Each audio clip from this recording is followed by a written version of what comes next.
What's going on, everyone, and welcome to Movie Emporium's TV review of Snowpiercer Season 2, Episode 7, Our Answer for Everything. Now, before we begin, if you like this channel, awesome, hit the subscribe button to join Movie Emporium, hit that notification bell at the top to find what's coming next. If you like this video, awesome, hit that like button, as well as commenting below somewhere on any videos you watch, including this one. Okay, so we had our fun episode with Melanie, and the whole ending with her watching Snowpiercer kind of drive by and skirt by on its coattails with the fact that it's on fire and sparks. And, after watching this episode, I have a feeling the next episode is going to clearly define what exactly happened. And this episode is the kind of, I want to say, the starting point to what the end of this season is going to be, at least, which is the turning point for the people on Snowpiercer to become Wilfordites. And what I mean by that is they are turning towards Wilford, because after the incident with the Breachman,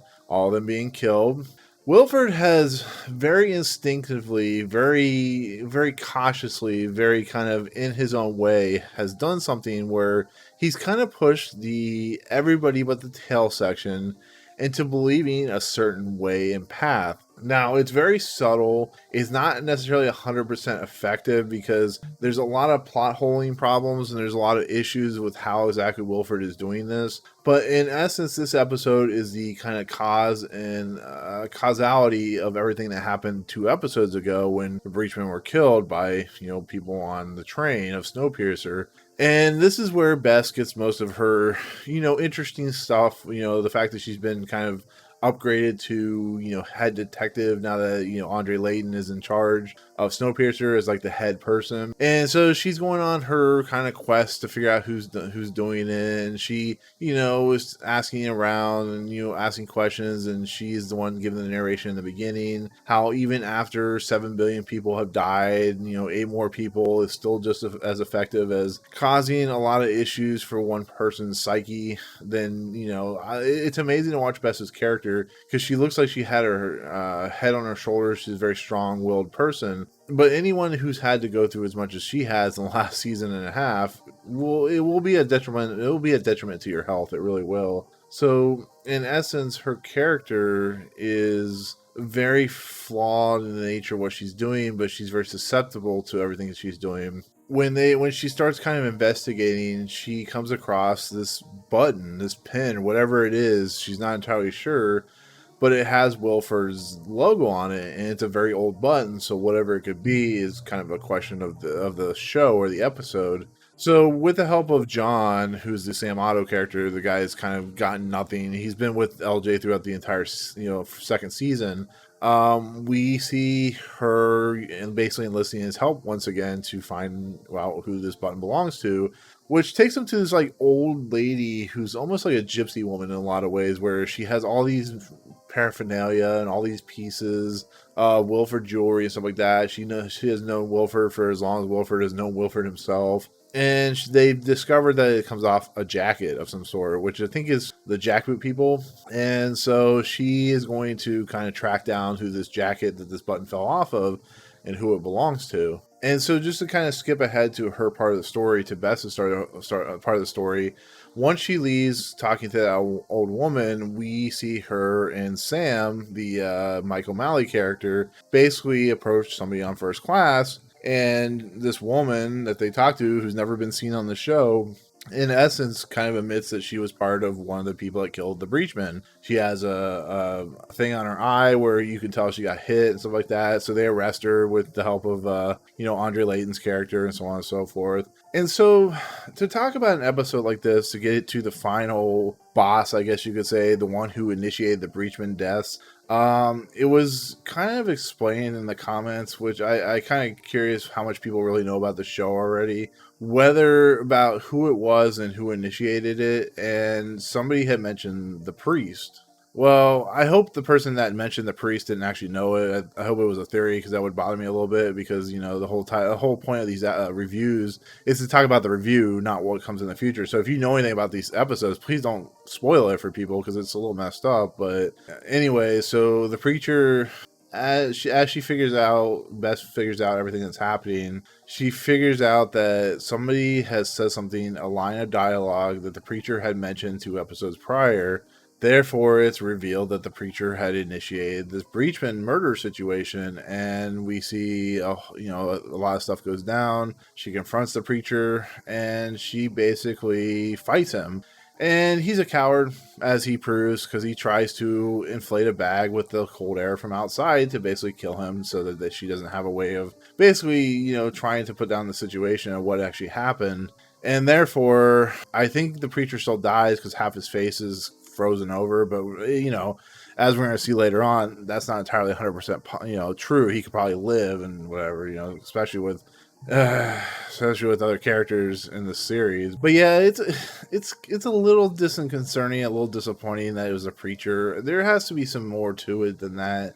But the preacher is committed to Wilford. A lot of people were committed to Wilford after everything that's said and done, and I'll talk about that whole situation. But as we know, he, like I said, the preacher is either dead or is almost dying, and that's kind of the end of the best storyline of this episode, because we're going to see a lot more, I'm sure, in the next episode. But the episode, in its nutshell, is we're seeing Wilford. Basically, he's doing what he's doing to convince people to go to his side because he wants to take back over Snowpiercer, as he's been trying to do the whole episode. And we see she's made her decision. She goes back with Wilford.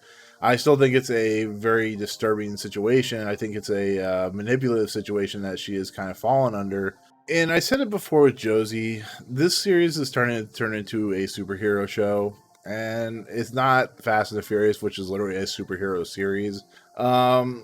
Josie came back, is being worked on. She's going to have a big part to play in this series, apparently, because they're not going to kill her off.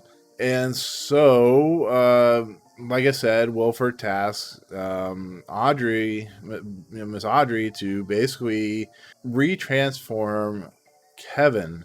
Now, last time we saw Kevin, he was committing suicide, which I will give the people of Snowpiercer, the creators and writers and directors, a lot of credit. The people who put the black title card at the end of the episode talking about suicide prevention and stuff like that, I give them a lot of credit for that, because it's a very real thing, very real problem in America and the world, is suicide prevention and stuff like that, and people committing suicide. So being able to kind of focus on these topics, which are hard hitting, and still be able to be real about it, is a really big deal. I think it is. So they do a nice job, at least admitting to the fact that we know this is fake, and people who have these tendencies, here's a place you can contact to get help and stuff like that. So I have to say, I give a lot of credit. It's been done before. It was in the episode where Kevin does, in fact, commit suicide. But it's nice to see that they're actually, they're trying to prevent that type of situation. But anyways, Kevin has come back, which is, I'm like, okay.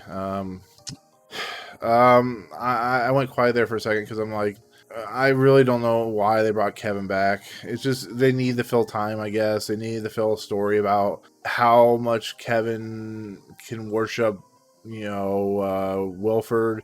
And we see the techniques that Miss Audrey uses on Kevin to basically conform him into being a slave to Wilford. We see him... there's many things that I have seen with Sean Bean as an actor in my lifetime, but never have I seen an episode or a movie where the character that has committed suicide, who's now alive again, in fact licks his shoe, which is his way of, giving his life to Wilford. And this is the last time that we see Kevin for this episode, but I was like, I like Sean Bean, but I don't need to see somebody lick his shoe. It's very... I guess I understand why they did it, but it's just a very weird moment. The whole stuff, like I said, with Kevin is just filler episode stuff that maybe it's going to play out later on. I don't know, but it's really weird and strange and off-putting, and I don't know. We'll see what happens with Sean Bean in episode 10, whether he survives or whether Andre Layton survives. I'll be honest with you. If they kill off Andre Layton and they make Wilford like the supreme leader or whatever, and somehow Melanie gets on board Snowpiercer, I think I will be happy, because it pushes the story forward.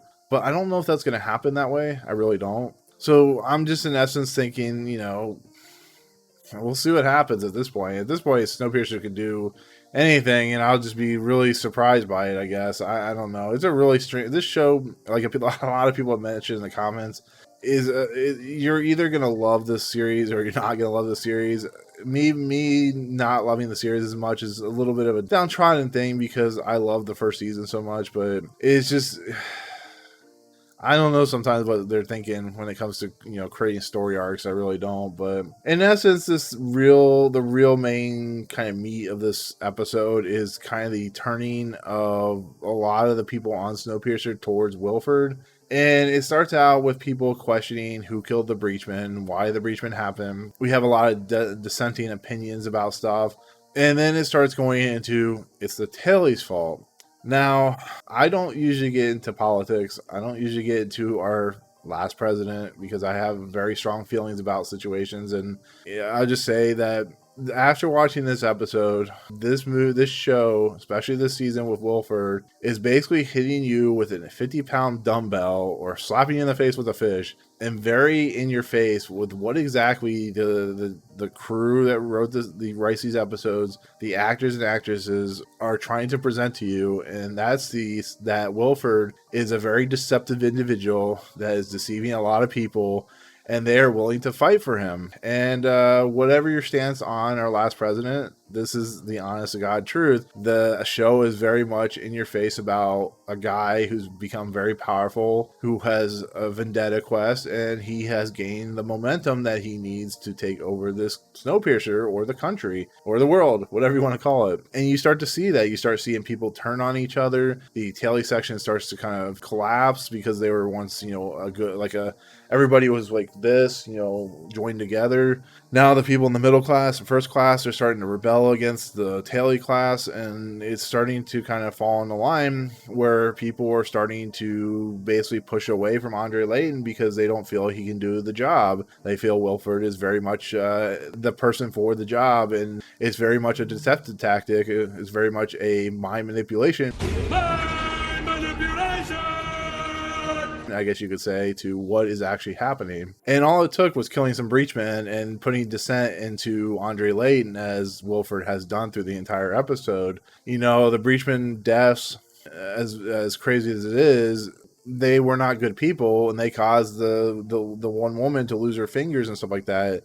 And they were always for Wilford, and the one lead of the Breachman attacks Taily person, and it causes dissonance, and it causes anger, and it causes them to rail against the tail section. And in essence, it becomes complete anarchy. You see paintings and graffiti on the walls. You see, for instance, Pike, who is now some real insane individual who basically is very against Andre Layton, but they actually capture him to put his arm outside to basically break off his arm. And the one character I will say that has changed her tune is Ruth, who was very in line with Wilford. But as she's seen what Andre Layton has done, how this kind of democracy works, she's kind of become more of a free-thinking individual who still holds her values that she does. But as we see the anarchy that starts happening on Snowpiercer and stuff like that, we see Zara and Ruth wandering the halls, and they see a bunch of people from the middle class or whatever it is starting to, they're attacking people, but they go after Zara because they know she's part of the tail class. And Zara and Ruth hide out, and the main doctors who got the show, they the people attacking all those tail people kind of wander off. But what's really fascinating, why Ruth's character has changed so much, is we see a young girl who is the daughter of the woman that Ruth basically executed in a lot of ways, for the simple fact that she stuck the mother's arm outside of Snowpiercer, and she loses her arm. And what makes this so fascinating and so kind of heartbreaking is watching Ruth, who realizes what she's done, realizes the impact that she has created and caused, and the guilt and sadness that is in her face is it's depressing to watch, because she doesn't do it out of being a bad person. She's just the way she was. And when we see her kind of reform into a different person, it's really kind of fascinating, because when she has to go after this young girl who actually escaped, she basically talks to this young girl like a human being, which basically she didn't treat the Taily people like a human being until now. And it's really kind of cathartic in a lot of ways. If you think about what Ruth has done, how she talks to this young girl, how she explains, we're a lot alike in a lot of ways, how she wants to help her and she's sorry for what she did. And I really think it's a truthful sorry. I don't think she is in any way trying to manipulate this young girl. She truly is sorry for what she did. So therefore, it makes her a very three-dimensional character that has gone from a very two-dimensional to a actually well-written character. And I think Ruth has actually become one of my favorite characters on the show. But as we see, they're getting ready to put Pike's arm out the hole or whatever where the ice is and stuff like that. And Andre Layton says, "You guys want me? You're after me, so I will sacrifice my arm. Just don't hurt him." And Andre Layton has like almost a brotherly love for Pike in some weird fashion, just what they've been through in the 7 years they've been on this train. But they get close to putting his arm out, Andre Layton's arm out Snowpiercer. And Ruth, being the three-dimensional character that she is now, basically condones what these people are doing. They're like, we band together against an enemy that was, a class system, and you guys, like everybody, you yourself, like the one guy that's part of the mob, is like, you were involved with this, and it's like, no, we are with Wilford now. Wilford's beliefs are more of our beliefs, and blah, blah, blah. And like I said, it's a lot of mind manipulation. And they decide to stand down, but they say it's not over. And the episode ends with a really cool shot, a really disturbed shot, but a really cool shot, where it looks like 90% of the train has officially transitioned to Wilford, or a good portion of Wilford. At least that's what I gathered. They're doing the bend, like this really cool bend, and I'll show the picture of it, where they're going around the tracks, and we see all the cars in like different sections of this bend. And basically what they're doing is they're going to circle around to pick up Melanie, but everybody in these train cars have started basically lighting up these red lights, these lanterns, which in justification is them and their commitment to Wilford on him becoming the leader. The leader is good, the leader is great. We surrender our will as of the state. But it also means something very dark and disturbing is going to happen, and we see Wilford, who's realizing what's happened. He's very excited.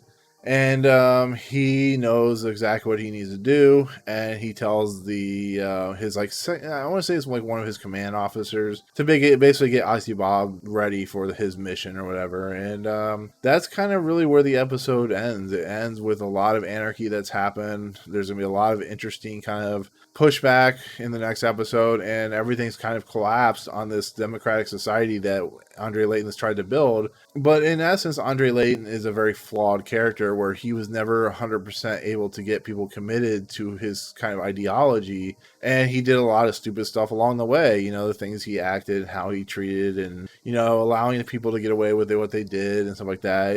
It really shows you the kind of nature of what is the kind of flaw of who Andre Layton's character is, and how kind of skeptical people have become. They don't feel like he's the proper, authority, and it's just the way it is. There are a lot of people that are still not happy with him taking over after the whole incident with the first season and stuff like that. So I know this has been a long review. There's a lot of stuff to talk about in this episode, but like I said, it's an episode that has a lot of good material, but still is bogged down by some really weird, goofy stuff, especially stuff with Kevin and whatnot.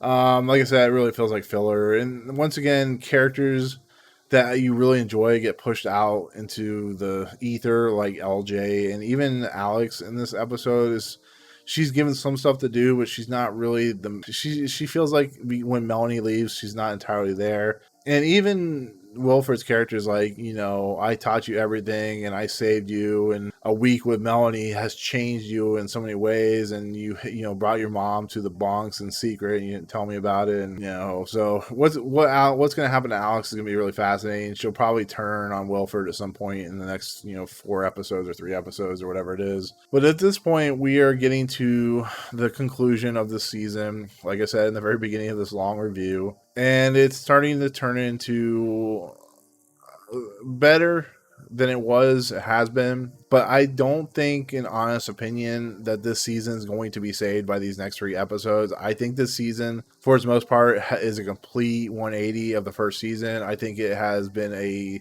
almost total failure of a season, which is really hard for me to say. But when it takes 6 episodes, now 7 episodes, to really get to some really juicy material, and the buildup has been kind of mediocre at best, you have yourself not a very successful season. And I'm not saying that I won't give the next 3 episodes 8 or 9s out of 10s, because it's based on episode by episode basis. But when it boils down to it, when we get to the actual finale and I start talking about my overall thoughts of the season, they're not going to be great because there's been so much problems with the series in general. And like I said, the twists and turns are never that great. And then on top of that, you brought Sean Bean into the mix, and he's just not as great of a villain as I wanted him to be, but at least he's more entertaining than some characters on the show. So I guess there's that. But overall, the episode, I am going to give an 8 out of 10. I do feel like it's a strong episode, but the Kevin stuff just kind of doesn't do anything for me at all. I think it's, once again, it's like Josie. It's just a way for a character to come back and have some kind of importance to give them, a little bit more money in their coffers for, being on the show and stuff like that. So,